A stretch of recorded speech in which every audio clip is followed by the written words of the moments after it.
लागू करो, आज करो अभी करो। आदि आबादी पूरा हक, सदा हक इथे रख, आदि आबादी पूरा हक, सदा हक इथे रख, आदि आबादी पूरा हक, सदा हक इथे रख। मैं भारत की नारी, अब है मेरी बारी, मैं भारत की नारी, अब है मेरी बारी, मैं भारत की नारी, अब है मेरी बारी। महिला कांग्रेस जिंदाबाद, महिला कांग्रेस जिंदाबाद, महिला कांग्रेस जिंदाबाद, कांग्रेस पार्टी जिंदाबाद, कांग्रेस पार्टी जिंदाबाद। अलका जी आगे बढ़ो, हम तुम्हारे साथ हैं, राहुल जी आगे बढ़ो, हम तुम्हारे साथ हैं, अलका जी आगे बढ़ो, हम तुम्हारे साथ हैं, राहुल जी संघर्ष करो, हम तुम्हारे साथ हैं। आदि आबादी पूरा हक, सदा हक इथे रख, आदि आबादी पूरा हक, सदा हक इथे रख। मैं भारत की नारी, अब है मेरी बारी, मैं भारत की नारी, अब है मेरी बारी। महिला आरक्षण लागू करो, करो अभी करो, महिला आरक्षण लागू करो, आज करो अभी करो।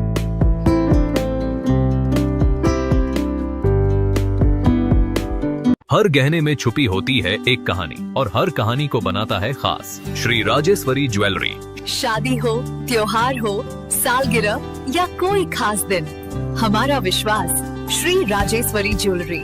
यहाँ मिलता है आपको शुद्ध हॉलमार्क गोल्ड ज्वेलरी का बेहतरीन कलेक्शन, क्वालिटी जो दिल जीत ले, डिजाइन जो नजरें थाम ले और भरोसा जो पीढ़ियों तक साथ निभाए। श्री राजेश्वरी ज्वेलरी, जहाँ हर खुशी का गहना आपका इंतजार कर रहा है। पता नियर शास्त्री रोड, एबरडीन बाजार, श्री विजयपुरम। कॉल 031922333822। श्री राजेश्वरी ज्वेलरी, आपके सपनों का गहना हर मौके के लिए।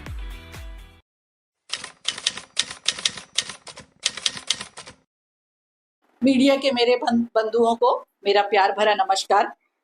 आज महिला कांग्रेस की टीम यहाँ पर पूरी मेरे साथ में है। मेरी वाइस प्रेसिडेंट मंगल ऋषि जी, नीला मैडम जी और हमारी जनरल सेक्रेटरी मालती मंडल जी और हमारी अहिल्या जी, दलजीत जी, फरीदा जी, जितने भी लोग यहाँ पर हैं सभी को मेरा सादर नमस्कार।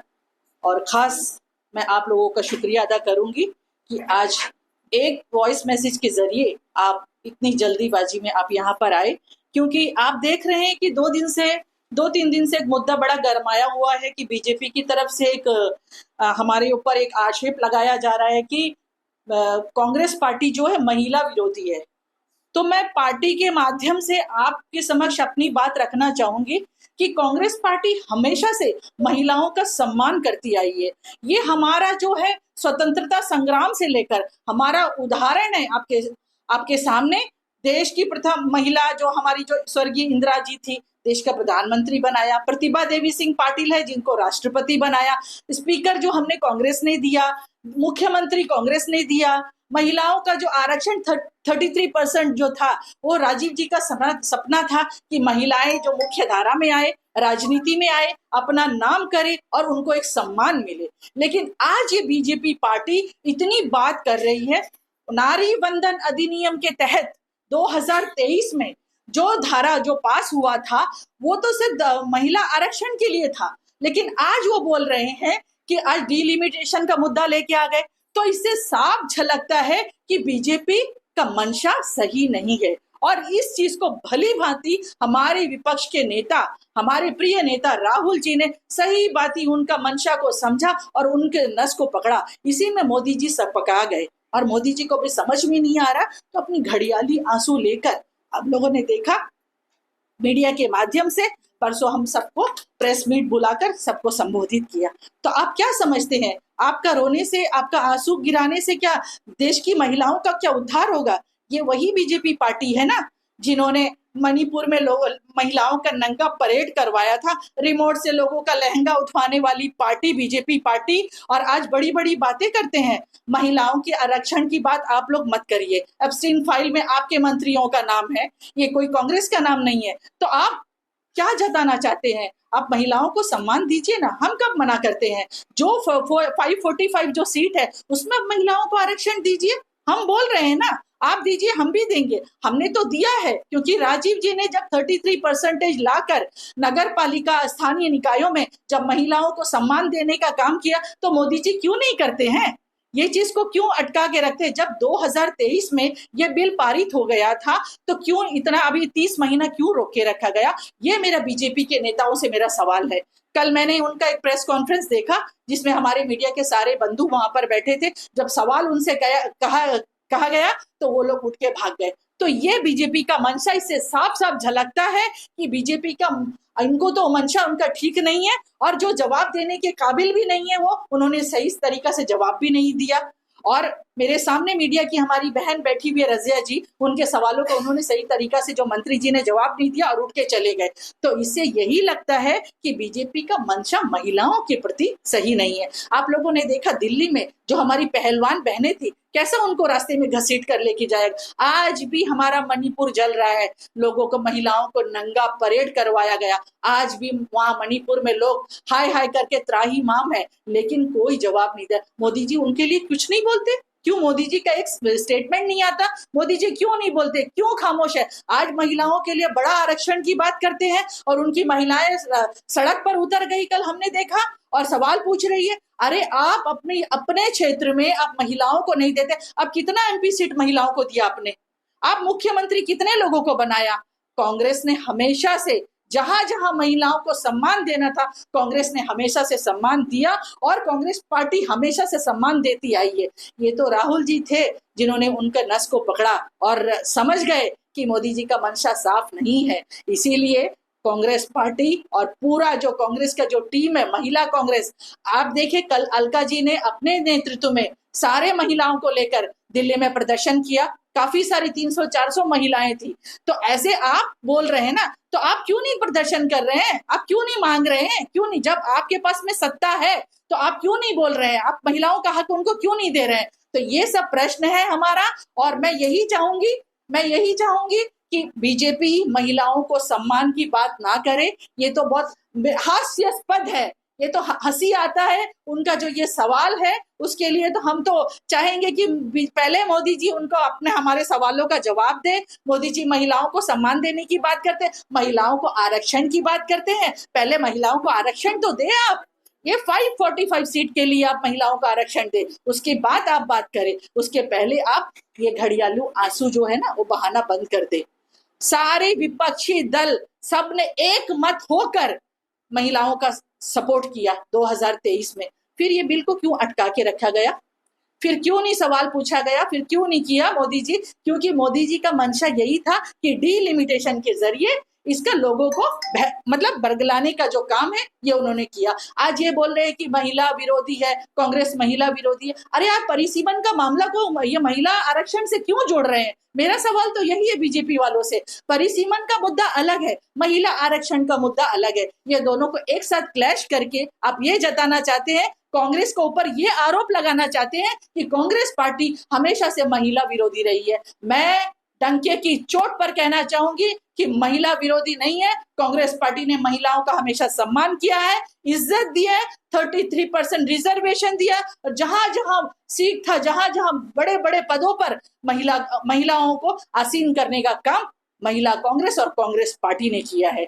तो मैं इतना ही कहूंगी, और मेरे साथ मेरी जनरल सेक्रेटरी मालती जी है, वे भी अपने विचार रखेंगी। मालती जी। प्यार भरा नमस्कार, और मेरे मीडिया भाइयों को भी नमस्कार। आज जो मुद्दा लेके हम लोग बैठे हैं, ये पिछला 17 तारीख को पार्लियामेंट में आप लोग सब कोई देख रहे हैं कि जो मुद्दा, जो बिल था, वो पास नहीं हुआ। इसका कारण अभी बीजेपी वालों ने पूरा कांग्रेस के ऊपर डाल रहा है कि कांग्रेस महिला का अच्छा नहीं, भला नहीं चाहता, महिला के लिए कुछ करना नहीं चाहता। तो असली बात तो ये नहीं है। जब से हम लोग का संविधान बना है, तब से राजीव जी ने बराबरी का हकदार बनाया महिलाओं को। हर जगह में, हर क्षेत्र में, नौकरी में, चाकरी में, कहीं में भी महिलाओं को बराबरी का सम्मान दिया, सबका बराबर रहने का अधिकार दिया। लेकिन ये बीजेपी वालों ने ये जो चाल खेला है कि एक साथ जो महिला बिल 33% पार्लियामेंट में, लोकसभा में और राज्यसभा में 33% जो आरक्षण था वो तो 23 में ही पास हो गया था। फिर क्यों वो ये 23 से अभी 26 है, इतना दिन क्यों बैठे हैं? इतना पार्लियामेंट का सेशन बना, उसमें पास करा देना चाहिए था। तब अभी जो एक एक स्टेट में इलेक्शन हो रहा है वहाँ 33% महिलाएं आ सकते थे, लेकिन उनका मंशा दूसरा है। और ये जो डिलिमिटेशन का मुद्दा और ये 33% का मुद्दा एक साथ बना के ये पास करने का कोशिश किया था, लेकिन मेरा ऑपोजिशन का जो लीडर है राहुल जी, उन्होंने ये समझा और इसी में उन लोग ना मतलब उसमें इन लोग आरंगा डाला। जो भी है आज महिलाओं के अच्छे के लिए कांग्रेस पार्टी सोचता है और कोई पार्टी नहीं सोचता। आप लोग देख रहे हैं 1989 में राजीव जी ने 33% पंचायत में महिलाओं को आरक्षण दिया था और उसी में अभी लाखों से ऊपर महिलाएं पंचायत में काम कर रही है, जिला परिषद में काम कर रही है, हम लोग का काउंसिल में बहुत सारे महिलाएं बैठी है। तो अभी कभी नहीं कह सकता ये बात कि कांग्रेस पार्टी ने महिलाओं के लिए कुछ नहीं किया, ये बराबर झूठ बात है। और ये मुद्दा को लेके कि कांग्रेस पार्टी पास होने नहीं दिया बिल, ये लेके अभी बीजेपी वालों ने चारों तरफ हंगामा मचा के रखा। लेकिन असलियत हमारे जनता को मालूम है, जनता जनार्दन पढ़े लिखे है, समझदार है, ये समझेंगे कि कहाँ क्या हुआ है। हम लोग अभी इसी वक्त अगर पास कर लिया जाए 33%, हम लोग कुछ नहीं कहेंगे। हम लोग को भी चाहिए 33% लोकसभा राज्यसभा में महिलाएं आए, लेकिन इन लोग का जो मतलब पास कराने का जो तरीका है, ये तरीका में हम लोग का ऑब्जेक्शन है, ये तरीका ठीक नहीं है। इसीलिए हम लोग अपोज करते हैं और बीजेपी सरकार से रिक्वेस्ट करते हैं कि जल्द से जल्द 33% हम लोग को रिजर्वेशन दे। सबको धन्यवाद। मैं इतना ही कहकर समाप्त करती। आदरणीय हमारे मीडिया पर्सन जो हमेशा हम महिलाओं के साथ देते हैं, साथ ही आप लोग के बीच में हमारी एक बेटी बैठी हुई है रसिया मैडम, आपका लिए हम बहुत बहुत थैंक्स देते हैं कि हर समय आप आते हैं। और सबसे बड़ी बात है कि हमने काफ़ी एक हफ्ते से हमने प्रोग्राम कर रहे हैं। उस दिन हम लोगों ने धरना दिया, नाराबाजी किया, किसके लिए? हम महिलाओं की आरक्षण के लिए। और ये आरक्षण किस चीज़ का है? ये पूरे भारतवर्ष का है, केवल कांग्रेस पार्टी की महिला का नहीं है। इसमें बीजेपी है, इसमें सीपीएम है, बाकी जितने पार्टियां हैं सब में महिला है। किस पार्टी में महिला नहीं है ये मोदी जी को समझ नहीं आता है। मैं खुलकर कहती हूँ, मैं अंडमान निकोबार के छोटे से टापू से मोदी जी मैं आपको ललकार रही हूँ, क्योंकि आपको पता ही नहीं है कि महिला आरक्षण क्या चीज है। आपने 2023 में किया, ठीक है, हम मानते हैं, लेकिन उसी चीज को जब देश का ऊपर कुछ बड़ा तकलीफ आता है, मुसीबत आता है, तब ये नाटक क्यों रचाता है? आज कलकत्ता में इलेक्शन है, चेन्नई में इलेक्शन है, आपको वो इलेक्शन से तोड़ करके इस चीज को लाकर देना, मोदी जी आप देश का प्रधानमंत्री होने के बराबर, आप ना के बराबर। मेरा तो ये सवाल आपसे है कि आप जैसा प्रधानमंत्री देश को आगे नहीं रहा है, पीछे ले गया। जो देश को कांग्रेस पार्टी ने 70 साल में आगे लाया था, आपने 70 साल पीछे कर दिया। 70 साल क्या कारण से? केवल आपके अंदर एक ही चीज है, बस मुझे ये करना है, मुझे करना है, मुझे आईएससी चाहिए, मुझे चेयर चाहिए। ये करके 12 साल आपने बिता दिया। लेकिन मोदी जी, मैं आपको कहना चाहती हूँ, आपका ये चीज कभी नहीं चलेगा। खास करके महिला कांग्रेस, हमारी अलका लांबा जी प्रेसिडेंट वहां बैठी है, यहाँ पर भी हमारी जुबैदा मैडम बैठी हुई है, और मेरे पूरे देश में जहां भी है महिला कांग्रेस की प्रेसिडेंट, मैं सबको धन्यवाद देती हूँ कि आप लोगों ने हर पल, हम लोग ने देखता रहता है कि आपने आवाज उठाते हैं हम महिलाओं के लिए। महिलाएं आज आगे आई है। राजीव जी ने हमारा जो 33% दिया था, हम पंचायत हो, काउंसिल हो, जिला हो, समिति हो, सब में हम लोगों ने जीत के आगे लाया। आज वही प्रथा चल रही है। फिर मोदी जी, आपको क्या ऐसा प्रॉब्लम आ गया कि अभी आप महिला आरक्षण शुरू कर दिया? ये डेलिमिशन का काम क्यों कर रहा है? आपको थोड़ा से सोचना चाहिए, देश क्या चाहता है। देश चाहता है महिलाएं आगे आओ, देश की रक्षा करो, सुरक्षा करो, लेकिन ना आप महिलाओं की रक्षा करता है ना सुरक्षा करता है। अब कुछ नहीं, केवल देश को बर्बाद करने में लगा हुआ है मोदी जी। आपको फिर से मैं एक बार अंडमान निकोबार की तरफ से बोलना चाहती हूँ, क्योंकि ये चीज आपका हम चलने नहीं देंगे। साथ ही मेरे जितने भी भाई बहन, मैं सबको धन्यवाद देती हूँ। महिला कांग्रेस हमेशा हर तट पर आगे रहेगा।